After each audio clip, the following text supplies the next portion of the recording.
एक मायडस नावाचा राजा होता. देवाने त्याच्यावर प्रसन्न होऊन त्याला एखादे वरदान मागायला सांगितले. मायडस खुश झाला. त्याला काय मागावे याचा विचार करताना एक कल्पना सुचली. त्याला सोने खूप आवडत असे.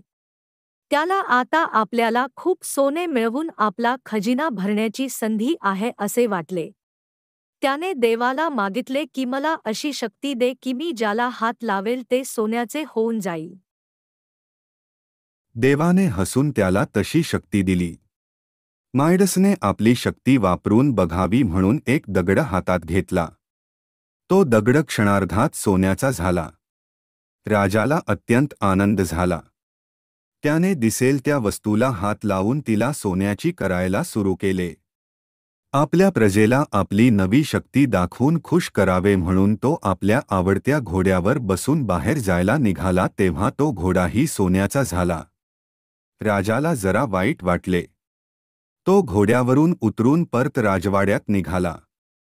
वाटेत चुकून त्याचा हात गुलाबाच्या झाडाला लागला.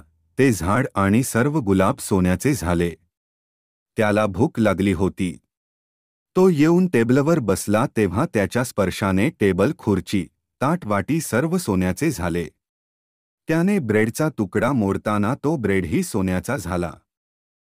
त्याने पाणी प्यायला ग्लास हातात घेतला तेव्हा तो ग्लास आणि त्यातले पाणीही सोन्याचे झाले. राजाला आता वैताग यायला लागला होता. तेवढ्यात त्याची लाडकी मुलगी पळत त्याच्याकडे आली. तिने तिच्या बाबांना सांगितले की तिचे आवडते गुलाबाचे झाड सोन्याचे झाले आहे आणि आता त्याला मुळीच सुगंध येत नाही. बोलत बोलत ती बाबाला बिलगली. मायडसचा स्पर्श होताच ती मुलगी पण एक सोन्याचा पुतळा बनली. राजाचे आपल्या मुलीवर अतिशय प्रेम होते. त्याला आता खूप दुःख झाले. आपण हे देवाला काय मागून बसलो याचा त्याला पश्चाताप झाला.